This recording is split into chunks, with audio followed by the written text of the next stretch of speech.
On my 68th birthday, the words cut through the living room like a shard of broken glass. Now you can fly, mother-in-law. I finally found the perfect gift for an old witch like you. For a second, the laughter, the chatter, even the clinking of glasses froze midair. My chest tightened as every eye in the room turned toward me, watching as my son-in-law Matthew held out a crumpled gift bag with a mocking grin. I felt the hush, the murmurs dying in throats, the disbelief painted across faces. My breath caught, but I forced it out steady, keeping my dignity. "Thank you," I said calmly, my voice like steel wrapped in velvet, and pulled out the so-called present, a battered, dirty broom. He smirked, louder this time, so no one would miss the humiliation. "Now you can fly, old witch. Took me years to figure out what you really needed." My hands trembled for a second, but then I gripped that broom like it was a trophy and smiled right back at him. In that moment, I understood this wasn't just about a ruined birthday party. It was about years of swallowed insults, veiled comments, and quiet cruelty boiling over into a spectacle. It was proof that the man married to my daughter, my own flesh and blood, had chosen to expose me instead of respect me. And right then, I made a vow to myself. Never again would I be the hostage of someone else's cruelty disguised as a joke. Never again would my life, my home, my name be used against me. That same night, sitting alone in my room in the house I had bought with every penny my late husband left me, I realized everything had changed. But before I explain what I did next, you need to understand how we got here. How I ended up living under the same roof with my daughter Rebecca, her husband Matthew, and my 2 grandchildren in a 3-bedroom colonial in a quiet suburb outside Columbus, Ohio. 2 years ago, after my husband George passed, I sold our modest little ranch-style home and poured every dime into buying this bigger house, thinking it would be a safe, happy place for my family. Rebecca told me they needed more room now that Emma was entering high school and little Joshua was starting middle school. Matthew had debts from his landscaping business and pleaded with Rebecca to ask me for help. "Mom," Rebecca said one evening over coffee in my old kitchen, "this would mean the world to us. You could live with us, help with the kids, and never be alone again." Her words sounded like hope, like love, like family. I signed the papers with trust in my heart, even insisting the deed be in Rebecca's name so she and Matthew could feel secure. But I was no fool. The lawyer suggested a small clause, one that kept legal ownership in my hands until a symbolic $200,000 was repaid to me. At the time I thought it was just a formality, but that clause would turn out to be my lifeline. From the very beginning, though, Matthew made it clear I wasn't welcome in the home I had bought. He assigned me the smallest bedroom at the back of the house next to the laundry room, saying they needed the larger rooms for the kids. He redecorated everything without asking, took down the framed pictures of George and me, replacing them with abstract art that meant nothing to me, banished our family photos to a dim corner of the hallway. He restricted my use of the washer and dryer, claimed my cooking stunk up the place, and rolled his eyes whenever I asked about the Wi-Fi password, as though a grandmother keeping in touch with her sisters was an inconvenience. I told myself to be patient, that Rebecca loved me, and surely things would ease with time, but instead, the tension deepened like a crack spreading across glass. Matthew mocked me when he thought no one was listening, called me the old lady squatter in hushed conversations I overheard while watering my potted plants. Once, he told his buddies over beers on the back porch that he couldn't wait until I was shipped off to a retirement home. Rebecca never corrected him, never once defended me. She'd look down, busying herself with her phone, pretending she hadn't heard. And I, like a fool, kept quiet. For Emma, for Joshua, for the illusion of peace. But that broom on my birthday wasn't just an insult. It was a declaration of war. My granddaughter, Emma, 15, flushed red and looked down at her lap in shame, while Joshua pretended to be absorbed in his tablet, though I saw his small shoulders tense. My neighbor and closest friend, Doris Parker, had hobbled over with her cane to celebrate despite her arthritis, and her face twisted with indignation. She squeezed my hand under the table, whispering, "Don't let him see you hurt, honey. That was low." And then, as if to confirm my years of fears, my daughter's reaction came. Rebecca let out a strained little laugh, saying, "Oh, Matt, don't be so dramatic. It was just a joke." A joke. The same excuse for every cut, every stab, every humiliation. That night, after everyone left, I sat in my chair staring at that broom propped against the wall.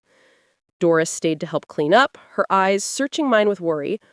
Linda, because that's my name, Linda Watkins, you can't let him keep walking all over you like this. That wasn't a job. That was meant to break you. I nodded, telling her I was fine. But inside, I was done pretending. I thought back to all the small indignities. Being told I wasn't allowed to use their upstairs bathroom because I left it messy, hearing Matthew tell the neighbors that I was just extra baggage he inherited by marrying Rebecca, finding the Wi-Fi password changed again and again so I had to beg for access. Each one had been like a drop filling a glass, and that broom on my birthday had been the drop that spilled it over. After Doris left, I walked quietly through the silent house, past the living room where Matthew lounged most nights watching sports, past the kitchen where I once imagined family dinners full of laughter, past the photos of Emma and Joshua that I myself had paid to frame, but which Matthew proudly displayed as though I had no hand in any of it. I went into my small room, sat on my bed beneath the faded photo of George and me on our wedding day, and felt something harden inside me. George had always told me, "Linda, you're tougher than you look. Don't you let anyone walk over you." I had forgotten that. But tonight, staring at that broom, I remembered. Tomorrow, I would stop being the victim in my own home. The morning after my birthday, I woke up before anyone else in the house, the broom leaning against my wall like a grotesque trophy of shame. I padded softly to the kitchen in my slippers, brewed a pot of coffee, and sat at the small table with the folder where I kept my most important papers. 2 years earlier, when Rebecca and Matthew had begged me to help them buy this 3-bedroom colonial on Maplewood Drive, just outside Columbus, I had sold my own little ranch and pooled everything: George's life insurance, our savings, even the emergency cash I'd tucked away in an envelope under the mattress. It had been enough for a down payment and then some, and though Matthew pushed for the house to be entirely in his and Rebecca's names, my attorney, Mr. Clark, had insisted on a protective clause. Until they repaid a symbolic $200,000 debt to me, the title would remain legally mine. At the time, I had thought it unnecessary. I trusted my daughter after all. But George had raised me to be careful, and I agreed. That clause had been sitting quietly in my file cabinet ever since, gathering dust, until that morning when I pulled it out and reread it with a clarity I hadn't felt in years. My son-in-law wanted me gone, wanted me humiliated into begging for a nursing home, but what he didn't know was that I had never been a woman easy to push over. I remembered George's voice, deep and steady, the way he'd tell me while working double shifts at the GM plant. "Linda, you're tougher than any of them realize. You built this family from the ground up." I thought back to those years, me cleaning offices at dawn, George welding late into the night, us counting pennies in that tiny kitchen to make sure Rebecca never went without. We had survived layoffs, medical bills, funerals, and the heartbreak of losing our first baby before Rebecca was born. And we'd done it all together.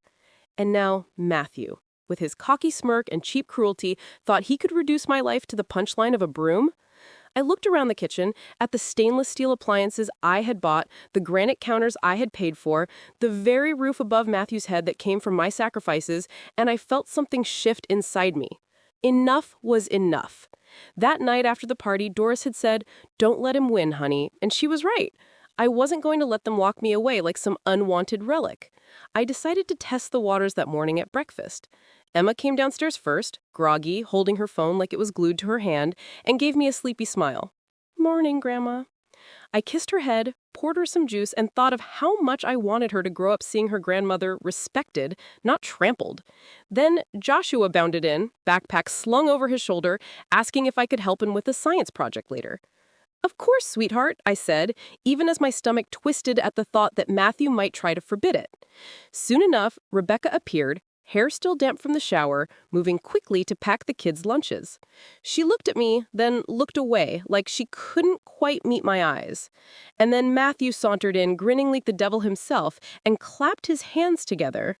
"So, Witch, how was your flight last night?" he sneered, making Emma freeze mid-bite.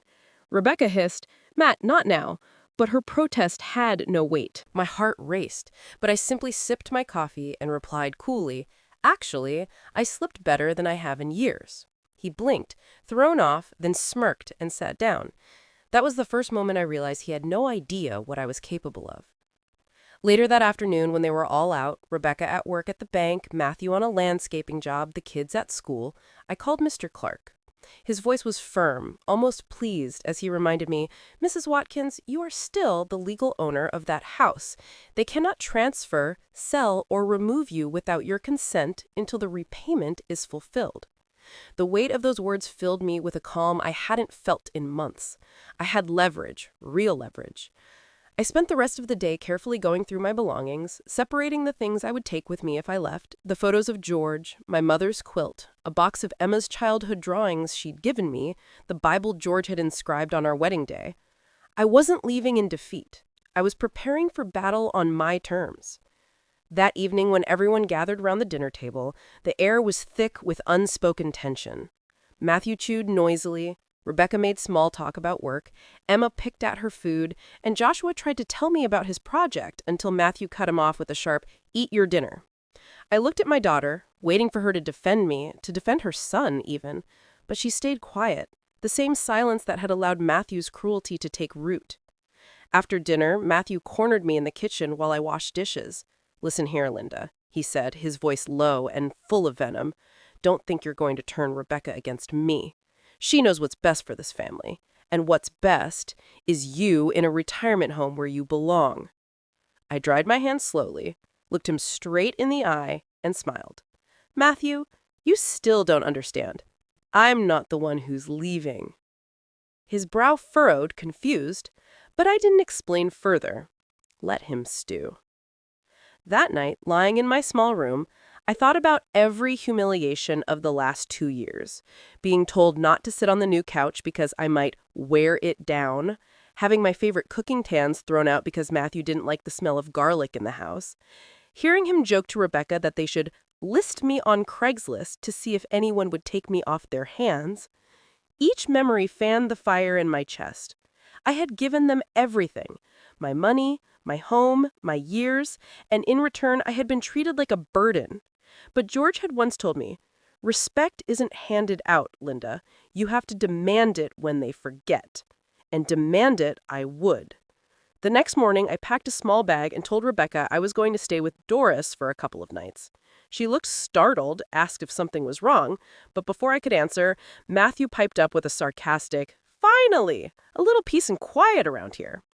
I kissed my grandchildren, whispered that I loved them, and walked out the door with my head held high.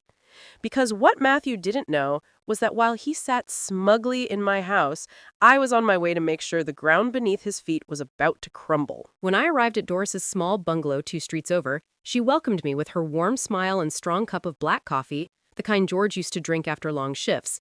I sat at her kitchen table, the floral curtains framing the morning sun, and I told her everything about the broom, about Matthew's sneers, about the clause and the deed I had rediscovered. Doris leaned back in her chair, shaking her head. "Linda, I've seen a lot in my 72 years, but that man takes the cake. You gave them a roof over their heads, and he thanks you with insults? No, honey. It's time you stand up. You've been patient long enough." Her words were both comfort and confirmation. For 2 years, I had clung to the hope that Rebecca would intervene, that she would one day tell Matthew to show me the respect I had earned. But she never did. Her silence was worse than his cruelty. And my grandchildren, sweet Emma and quiet little Joshua, had started to absorb his poison. Emma avoided bringing friends over, embarrassed by the way her father mocked me. Joshua once whispered to me, "Grandma, why does Dad let talk to you like that?"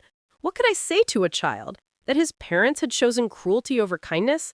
I simply told him that respect was something everyone deserved, no matter how old. But inside, my heart broke.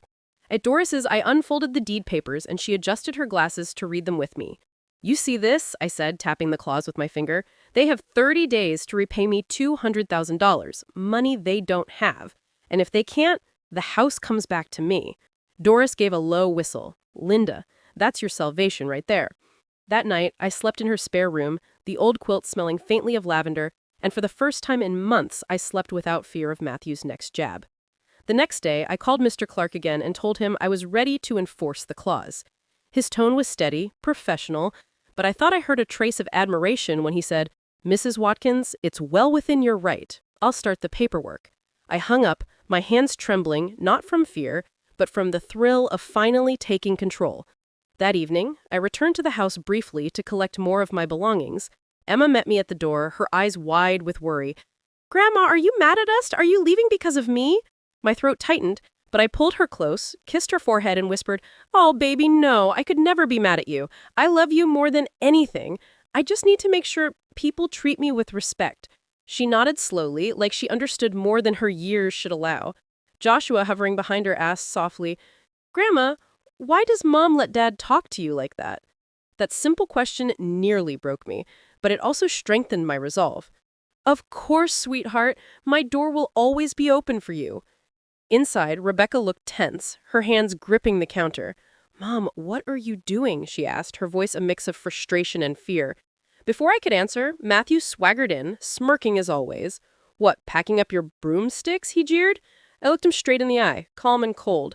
No, Matthew, I'm packing up my life. You'll understand soon enough. He barked a laugh, but I could see a flicker of uncertainty. Over the next week, I moved little by little, Doris helping me carry boxes of clothes, family photos, and keepsakes to her garage for safekeeping. Each trip felt like reclaiming a piece of myself. I left behind the furniture I had bought for the house, the fancy appliances Matthew bragged about to his friends, even the car I had helped them purchase. I didn't need those things. What I needed was dignity, peace, and proof to my grandchildren that their grandmother was not a doormat. Meanwhile, Mr. Clark filed the official demand for repayment, and I knew it was only a matter of time before Matthew's smug face would pale at the reality of his situation. One night, while I was at Doris's, the phone rang. It was Mr. Clark. He said, Mrs. Watkins, I've served the notice. They now have 30 days to either repay the debt or vacate the premises. I exhaled slowly, a mix of relief and sorrow wash over me. The battle had officially begun, and for the first time I felt that I was no longer the victim in my own story. I was the one writing it. The day after the notice was served, I returned to the house to find Rebecca pacing the kitchen and Matthew red-faced, slamming drawers shut. Emma sat quietly at the table, earbuds in, but clearly listening, while Joshua hovered in the doorway with his hands shoved deep in his pockets.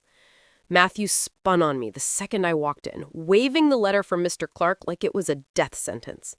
What the hell is this, Linda? You think you can just kick us out of our own house? He shouted, his voice cracking with rage. I set my purse down calmly and met his glare. It's not your house, Matthew. It never was. It was mine from the start, and you knew it.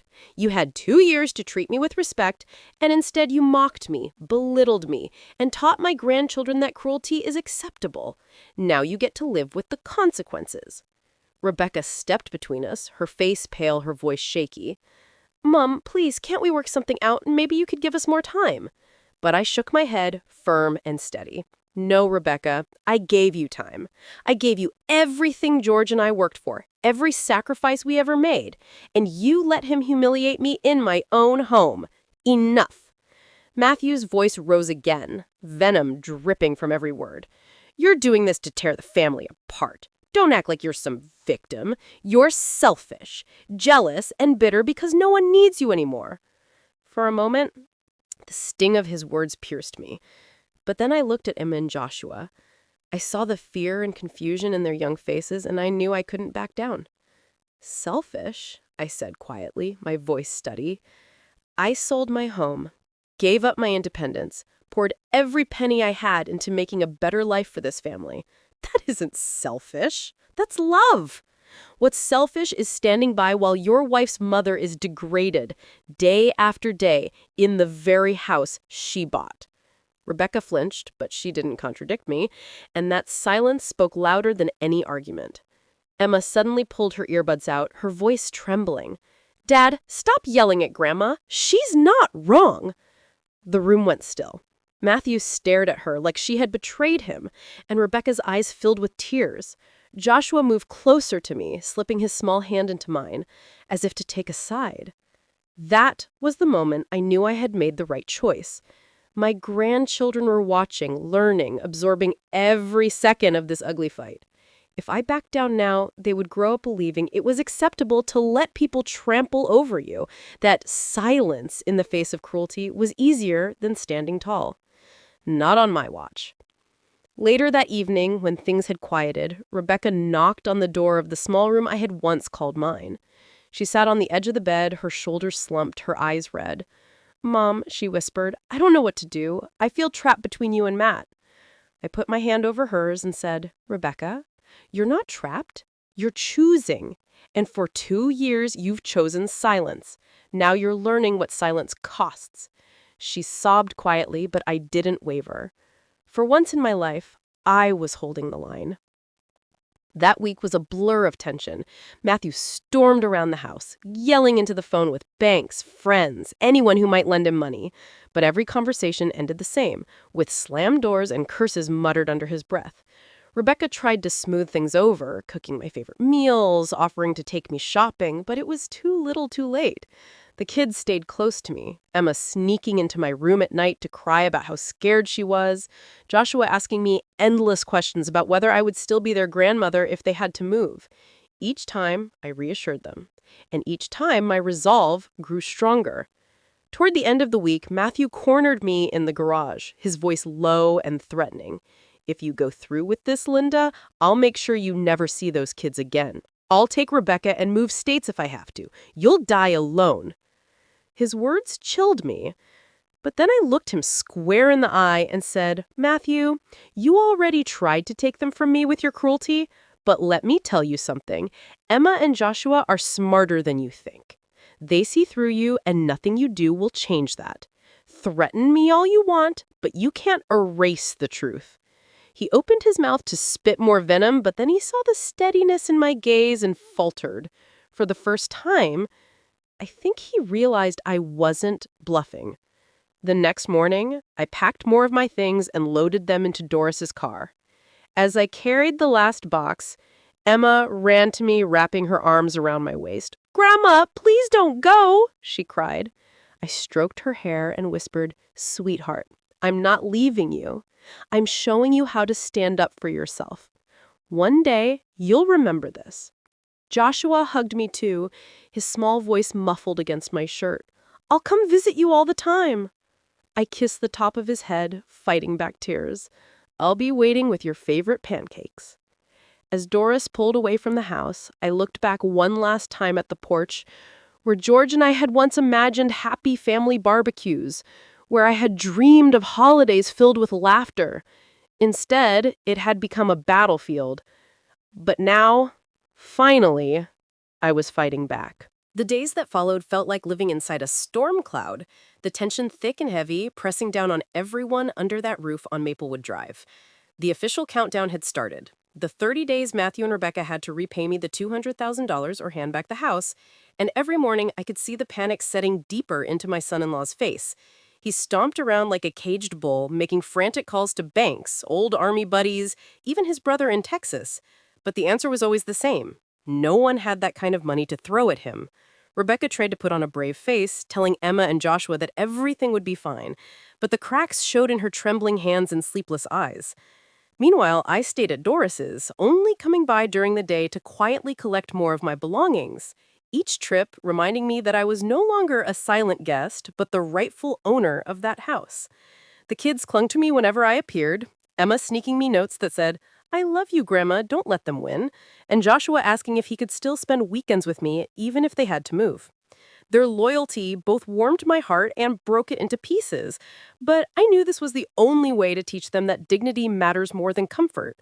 One Friday night, I returned to the house to drop off a letter Mr. Clark had asked me to hand deliver, and I walked into the middle of an argument so fierce the walls shook. Matthew was yelling at Rebecca, accusing her of not standing up to me, blaming her for every misfortune in his life. "If you had just told her to back off years ago, we wouldn't be here," he bellowed, his face red and twisted. Rebecca snapped back, her voice cracking. "She's my mother, Matt. What was I supposed to do? Throw her out on the street after she bought us this house?" For a moment, just a flicker, I saw the Rebecca I had raised. The girl who used to defend her friends at recess, the young woman who once told me she wanted her children to grow up in a house full of love. But Matthew's poison had worn her down, and instead of holding her ground, she crumpled back into silence when he threw his hands up and stormed out. Emma peeked down from the stairs, eyes wide, cheeks wet, and ran into my arms before either of them could stop her. "Grandma, I hate it when they fight. I wish you could just live with us forever." I held her close, whispering, "Sweetheart, Sometimes love means setting things right, even when it's hard.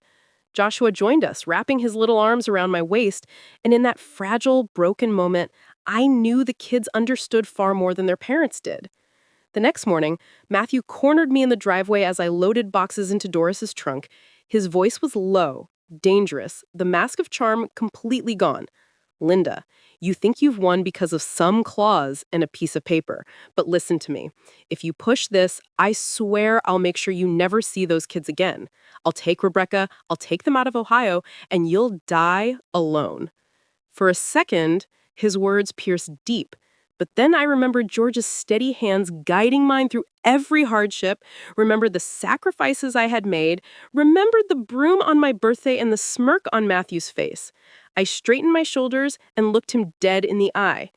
You already took enough from me, Matthew. You tried to take my dignity, my peace, my place in this family. But you don't get to take my grandchildren's love.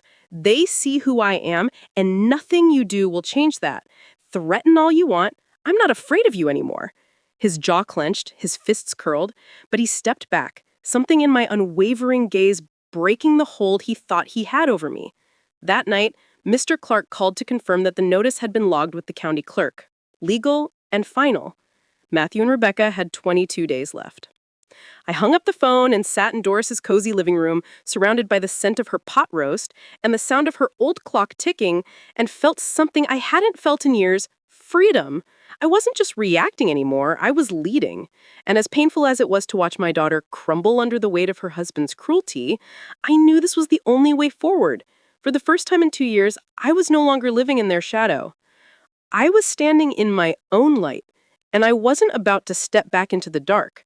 As the deadline crept closer, the atmosphere around Maplewood Drive curdled like spoiled milk, sour and heavy, poisoning every interaction inside that house.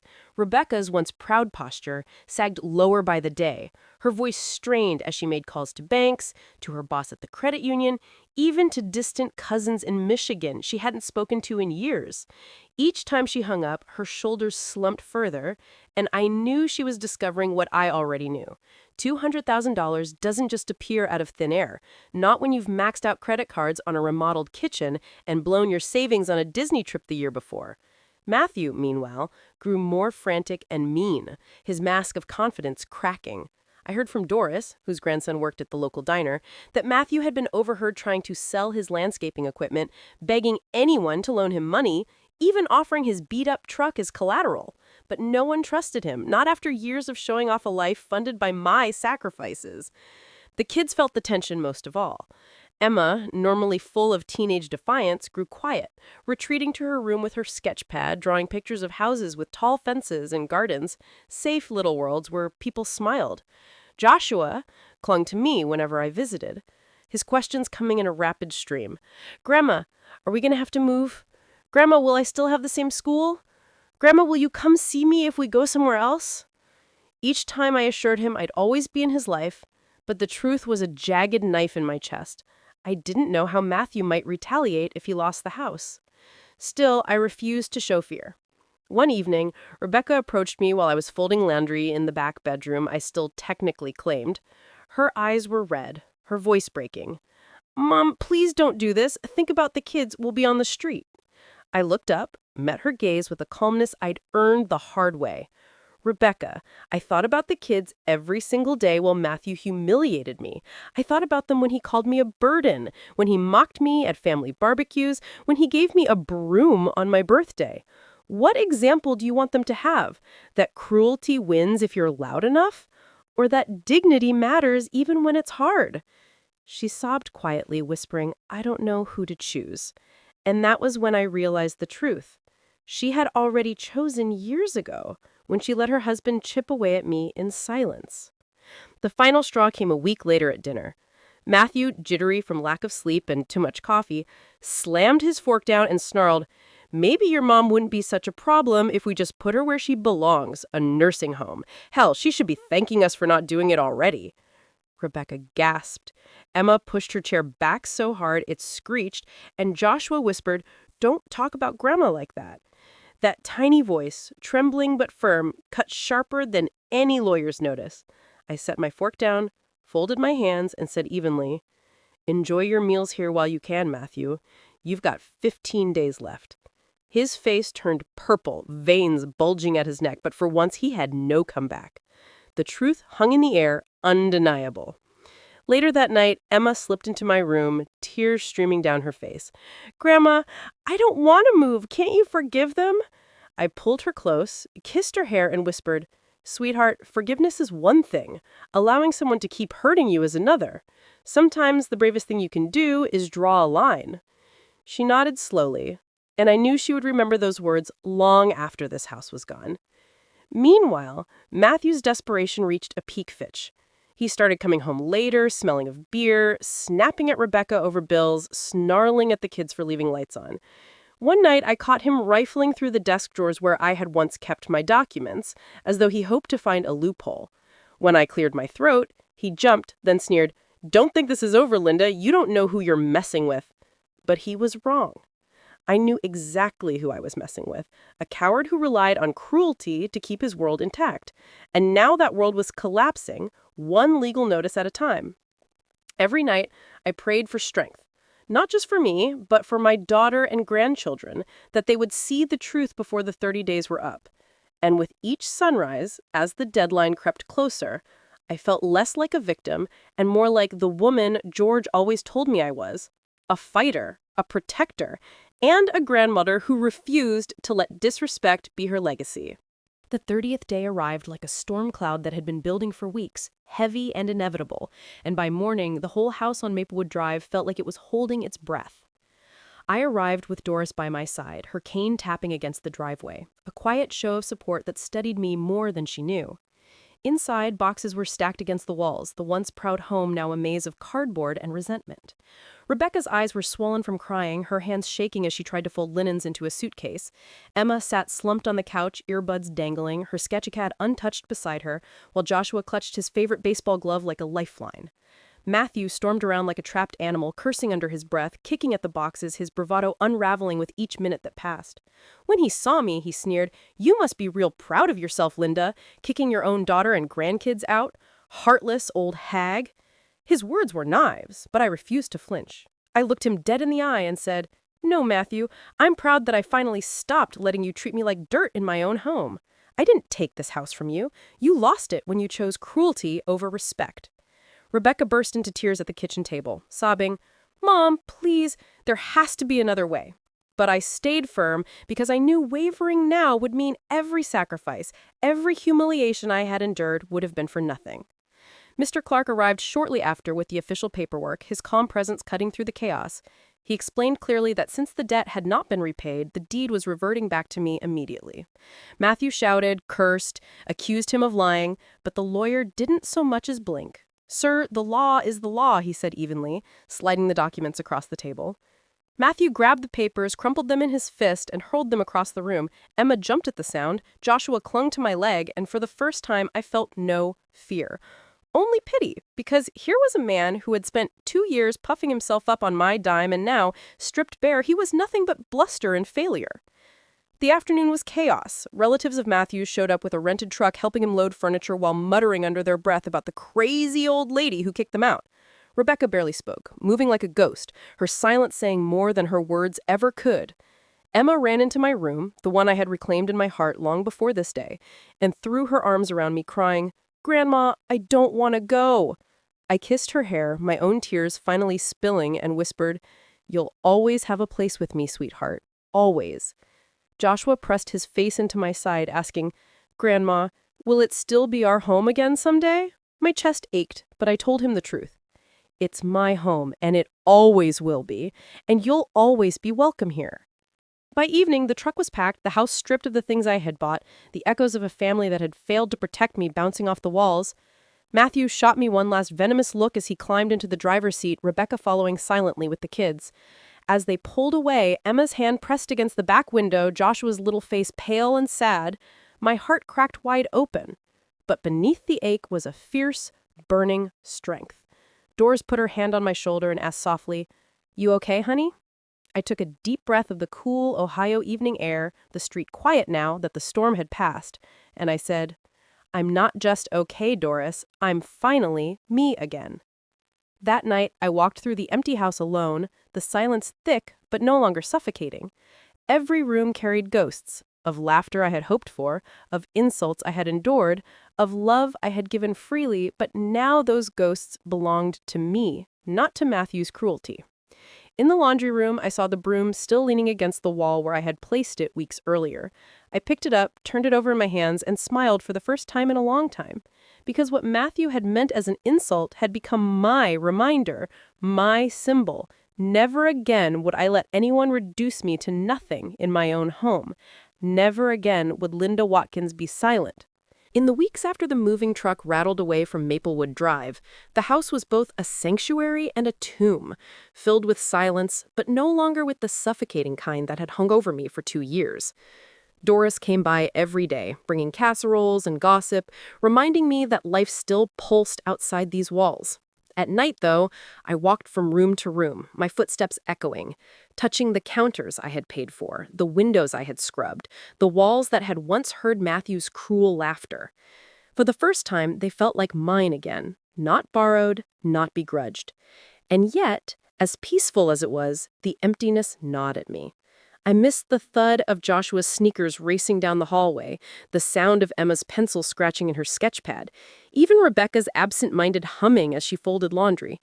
But every time I pictured Matthew's sneer, every time I heard his voice in my head saying old witch or burden, I knew I had made the right choice. My phone rang a few days later, Rebecca's number flashing on the screen. Her voice was tentative, tired. "Mom, the kids miss you. Can they come over this weekend?" My heart leapt, even as I thought to keep my voice calm. "Of course," I said. And that Saturday, Emma and Joshua came bounding up the front steps, their arms full of hugs, their faces brighter than I'd seen in months. Emma plopped onto the couch and pulled out her sketch pad, showing me drawings of gardens and little houses. "This one's for you, Grandma," she said shyly. Joshua tugged my hand into the kitchen, asking if we could make pancakes the way George used to. As we cooked, flour dusting our hands, laughter bubbling up between us, I realized that while Matthew had tried to use them as weapons, my bond with these children was unbreakable. Over the next weeks, they visited often, sneaking calls from borrowed phones, sometimes arriving with Rebecca, who looked thinner, quieter, her eyes shadowed with regret. One afternoon, she lingered after the kids ran to the backyard. "Mom," she whispered, her hands twisting, "I let you down. I should have defended you. I don't know if you'll ever forgive me." I studied her face, my daughter who had once been fearless, who had once sworn she'd never let anyone silence her. "Rebecca," I said softly, "forgiveness doesn't erase what happened, but it can make room for something new. The question is, do you want something new?" She nodded, tears slipping down her cheeks, and for the first time in years, I saw a flicker of the girl I had raised. Weeks turned into months. Matthew's name was never spoken when Rebecca and the kids came by, but I could see the cracks in their marriage widening. Emma confided that her dad yelled more, drank more, blamed me for everything. Joshua said he wished they could live with me instead. I listened, I hugged them, but I never spoke badly of their father. I didn't need to. His actions were writing his own story in their eyes. On my 69th birthday, Doris insisted on throwing me a small party in the backyard. She brought potato salad, the neighbors brought flowers, and Rebecca showed up with Emma and Joshua carrying a cake they'd baked themselves. As I blew out the candles surrounded by people who respected me, I thought about the broom Matthew had once shoved into my hands. I had kept it, leaning against the laundry room wall, not as a wound, but as a weapon. A reminder that I had found my wings not by flying away, but by planting my feet firmly on the ground. Later that night, after everyone had left and the house was quiet again, a letter arrived in the mail. It was from Matthew. I opened it slowly, bracing myself for venom, but instead, the words stumbled with something that looked like regret. He wrote about how he had lost more than a house, that he had lost his children's respect, his wife's trust, and the last shred of dignity he had left. He wrote, "I can't take back the things I said, but I see now that I was wrong. I don't ask for forgiveness yet, but maybe one day." I folded the letter and put it away, not ready to believe in his change, but willing to let the possibility float in the air like a fragile balloon. Life didn't snap back to perfect. Some nights I still cried, missing the family dinners I had once dreamed of. Some mornings I still ached with loneliness in that big house. But when Emma called to tell me about her art show at school, when Joshua ran up the porch steps with his baseball glove, when Rebecca sat at my kitchen table sipping coffee in silence that wasn't hostile, but healing, I knew I had done the right thing.